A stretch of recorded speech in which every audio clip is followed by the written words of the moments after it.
அந்த ஒரு பூவுக்குத்தான் அம்முலு ஏழுமலை தாண்டி வந்தேன்.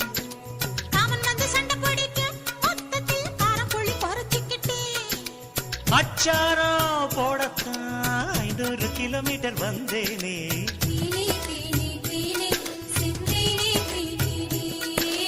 ஆதாரம் காட்டத்தான் அது கொஞ்சம் இது கொஞ்சம் தந்தேனே. யான பசி எனக்கு